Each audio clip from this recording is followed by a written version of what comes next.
Good day, everyone. Welcome to our new topic in mythology and folklore, the Iliad, an epic poem by Homer. Before anything else, let me introduce to you myself. I am Given B. Lapid from Bachelor of Secondary Education, major in English, and I will be your discussant for today. Before we start our main topic, let me present to you our objectives for today's lesson. At the end of the lesson, 85% of the students shall be able to first gain an understanding of the nature of epic poetry and the art of storytelling. Second, become familiar with the events and characters of the Iliad. And third, explain the basic plot of the Iliad with the Trojan War. Are you ready, class? If you are ready, just sit back, listen, and take notes about the important events in our story. Here it goes! For our first topic, the history of Iliad. Iliad is an epic poem by the Greek ancient poet Homer, which recounts some of the significant events of the final weeks of the Trojan War, which has been raging already for 10 years, and the Greek siege of the city of Troy, a walled city in Asia Minor, now known today as Turkey. Iliad is the prototypical war story. At the center of it all is one powerful emotion, which is rage. Iliad looks at life and death without fear and hesitation to fight for pride and honor. The Iliad is an epic poem, a long narrative work about heroic exploits that is elevated in tone and highly formal in its language. It was composed in ancient Greek and transmitted orally before it was written down. Many modern translators present the Iliad in prose, making it read like a novel. German-born American archaeologist Heinrich Schliemann managed to show in archaeological digs between 1870 and 1890 that the ancient city of Troy was a reality, not a legend, as many had believed.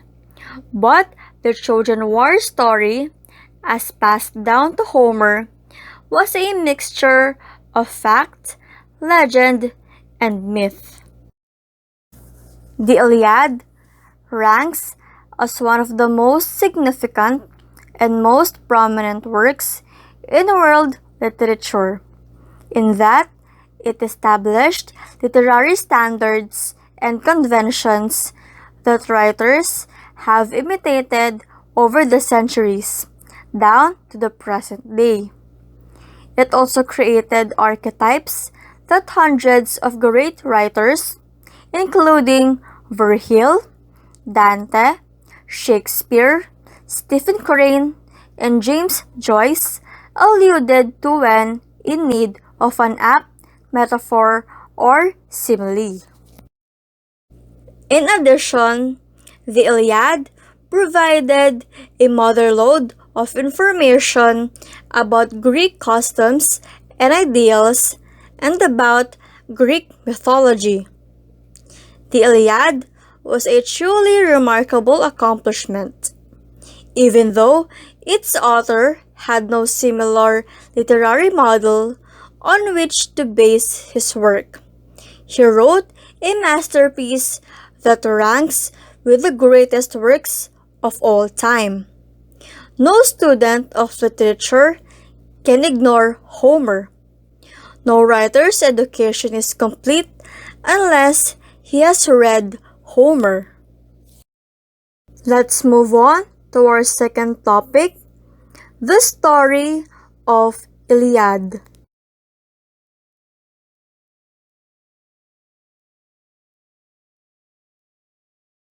At the wedding ceremony of Thetis and Peleus, there came Hermes, Hera, Apollo, Athena, and Aphrodite. When Ares came, she bore a special gift, which is a golden apple inscribed with the phrase, "To the fairest." Hera, Athena, and Aphrodite competed with each other. When Menelaus demanded his wife's return, the Trojans refused. The conflict began when the time had come for Paris. He took the favor that Aphrodite owed him, which is Helen, the wife of Menelaus of Sparta. As a consequence, Menelaus and his brother Agamemnon gathered their army, formed their greatest fleets, and prepared for the battle for Troy. The battle is short, and the Achaeans forced the Trojans to retreat into their walled city. A decade after, Achilles led a raid and seized two maidens as war prizes. Agamemnon claimed Chryseis and Achilles claimed Briseis. Chryseis' father begged Apollo for help. Apollo, for aid and the god of the sun, sent a pestilence on the Greeks. A number of soldiers died. Agamemnon then surrendered Chryseis to her father. For over a week, funeral pyres have illuminated the Achaean camp, burning day and night. Agamemnon took Briseis from Achilles. Then Achilles retires from the war, never vowing to fight for his countrymen again. Achilles begged his mother, Thetis, to ask Zeus to punish all the Achaeans to suffer a great loss from Trojans for taking his prize. Zeus is hesitant to participate in the battle, that if he displays partiality, there will be hell raising in the heavens. After 9 long years, the next battle rages. The Trojans will meet the Achaeans once again. Paris dared any of the Achaeans to fight him in single combat, and Menelaus accepted the challenge. The victor will win Helen, but no matter who wins, the Achaeans and Trojans will declare peace. Even the mortals and gods fight. So Zeus forbids the gods to interfere with the war. Achilles still refuses to help, but Agamemnon is willing to admit that maybe he shouldn't have alienated his best warrior. So Agamemnon sent Odysseus on his behalf to offer Achilles gifts, as well as a promise to return Briseis if he will return to battle and turn the tide. Patroclus rushed to Achilles, telling him that the Trojans are breaking through Achaean ships. Patroclus persuades his comrade to fight and lead his men instead of Achilles.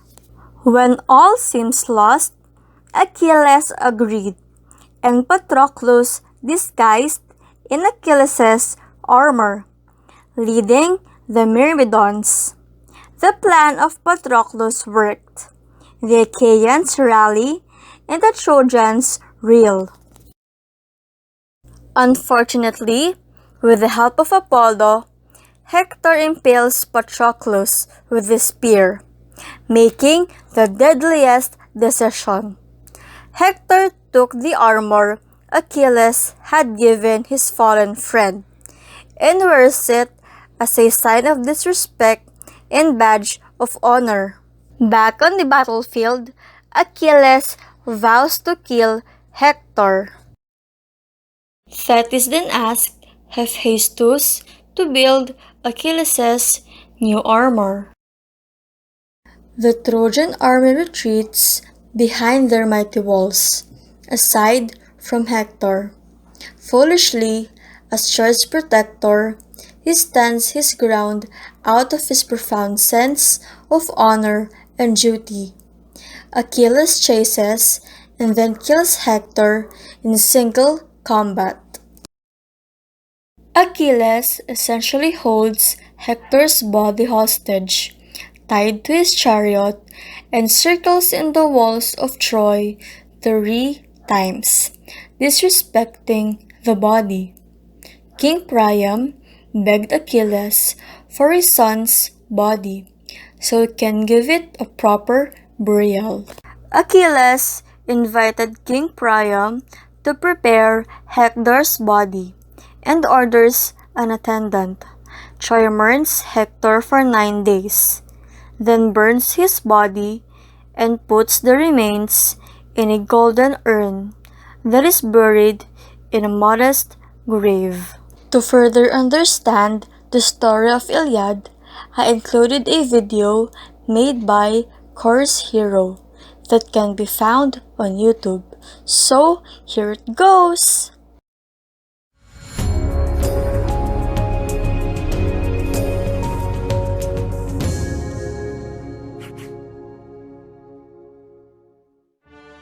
Calling Homer's epic poem, the Iliad, legendary would be an understatement.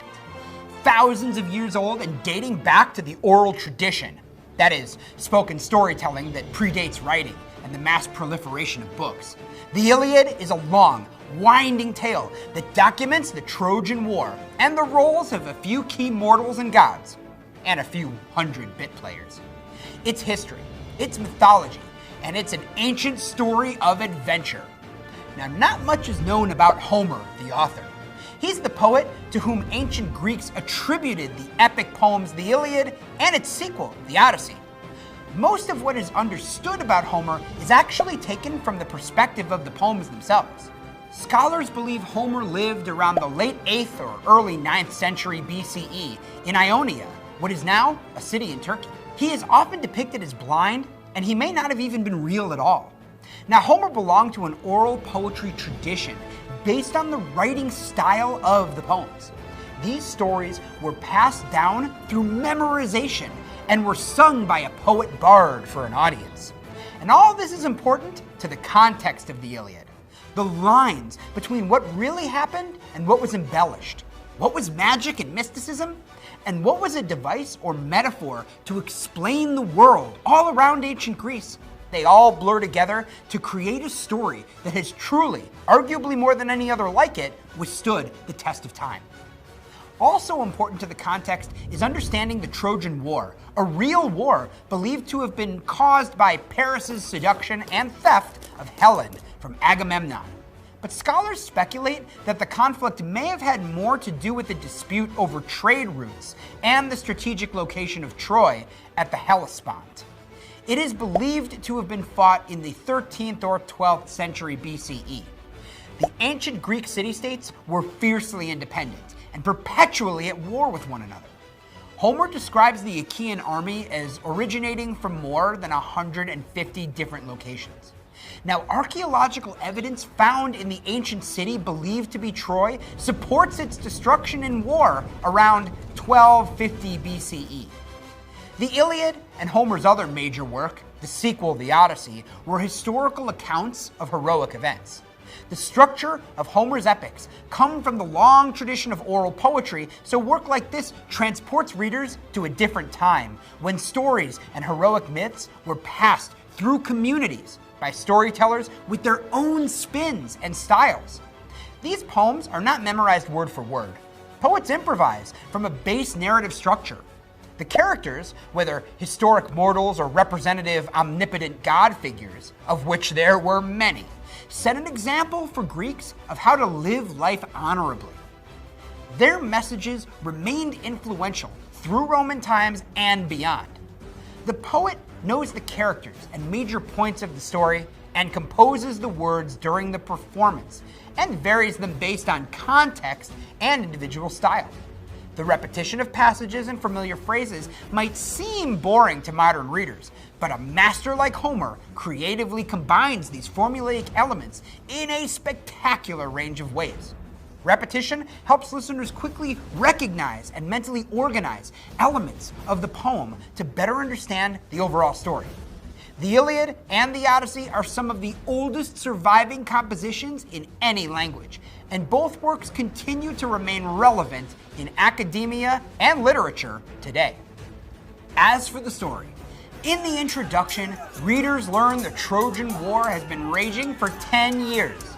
It's being fought over Helen being seduced by Paris, a Trojan prince, and stolen away from her husband Menelaus, a Greek. Apollo inflicts a plague on the Achaean army after one of his priest's daughters was stolen by King Agamemnon. During the rising action, these series of pride-driven captures continue as Agamemnon takes Briseis from Achilles. Achilles, pride-wounded, refuses to fight for his Achaean army and actually asks Zeus to punish the Achaeans because of Agamemnon's slight to him. Now, mortals and gods fight and are wounded in battle. Gods take sides, even switching back and forth sometimes. Gods cannot die, but when they are wounded, they often return to Zeus. But countless mortals do die in these battles, which are brutal and violent, and the gods protect their favored warriors. Eventually, Zeus forbids the other gods to interfere in the war at all.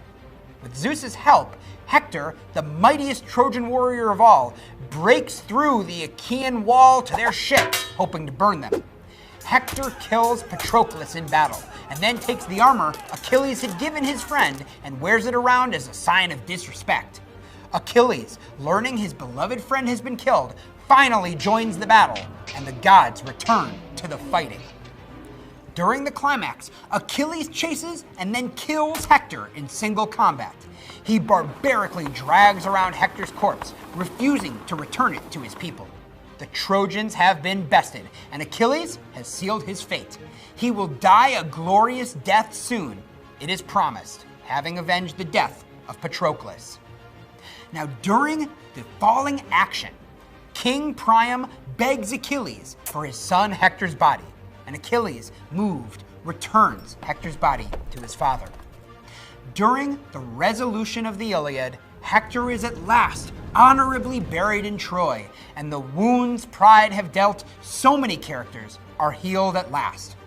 The Iliad is a window into the past, not just because of its centuries-old tale of battle and honor, but because of the traditions of storytelling themselves, a retelling of fantastic oral traditions where mortals were moved by the work of gods in a world of moving and interlocking fates. Symbols like Achaean ships, eating, the shield of Achilles, battle armor, and the eagle of Zeus each speak to deeper, much grander themes: war, humanity, honor and pride, gods and fate, each of which intertwine the wills of the gods with the actions and decisions of men. Homer's colossally influential masterwork continues to be read, taught, debated, and interpreted to this day, literally thousands of years after its first publication.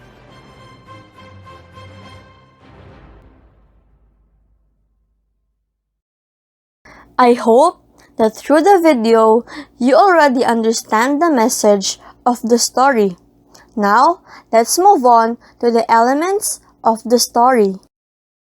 For our third topic, the setting of Iliad. The time of action happened about 3,200 years ago in recorded history's infancy. Homer fashioned the Iliad, the story of the Trojan War, about 600 years after the war ended. The story is a mixture of fact, legend, and myth. The place of action happened in the walled city of Troy and the surrounding plains in northwestern Anatolia, a region that is part of modern-day Turkey. Anatolia is west of Greece, across the Aegean Sea, and north of Egypt, across the Mediterranean Sea. Next is the characters in the story. Thetis, a sea nymph, daughter of the ancient sea god Nereus, wife of Peleus. Peleus, a mortal man, king of the Myrmidons of Thessaly in Greece. He is the husband of Thetis. Zeus, the god of thunder and lightning. Hermes, herald of the gods. Hera, the wife of Zeus and goddess of marriage. Apollo, the god of the sun. For our next character, we have Athena, the gray-eyed goddess of war and wisdom. Aphrodite, the goddess and beauty and erotic love. The next is Eris, the goddess of chaos and discord. We also have Paris, the prince of Troy. Achilles, the half-mortal and half-divine. Agamemnon, the great king of Mycenae. We also have Menelaus, the king of Sparta, brother of the great king Agamemnon. Chryseis, the daughter of the priest of the god Apollo. Briseis, a virgin priestess of the god Apollo, who became slave mistress of Achilles. Hector, the eldest son of the Trojan king Priam and brother of Paris. Patroclus, a lifelong beloved companion of Achilles. Odysseus, a son of Laertes, a king of Ithaca and Anticlea. He appears as the man best suited to cope with crises in personal relations among the Greeks, and achieving the reconciliation between Agamemnon and Achilles. Myrmidons, the soldiers commanded by Achilles. Achaeans, the inhabitants of Achaea in Greece. Lastly, the Trojans, the people of Troy. For our fifth topic, the verse format of Iliad. The meter of Homer's epic poems is dactylic hexameter. A dactyl is a metrical foot consisting of one accented syllable followed by two unaccented syllables, as in the words technical, allocate, and harbinger. Hexameter is a line containing 6 metrical feet. Thus, dactylic hexameter is a scheme containing 6 dactyls. For our sixth topic, the Homeric epithet. One of the hallmarks of Homeric style is the epithet. a combination of a descriptive phrase and a noun. An epithet presents a miniature portrait that identifies a person or thing by highlighting a prominent characteristic of that person or thing.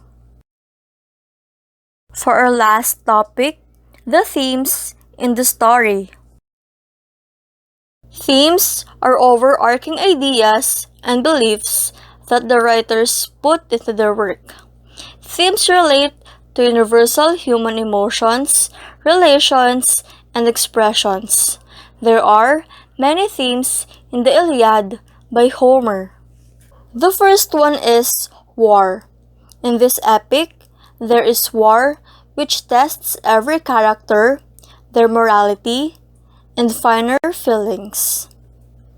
The second one is humanity. Humanity involves human desires, compassions, and finer feelings. Despite the violence of battle, characters like Diomedes and Glaucus find themselves where friends were their forefathers.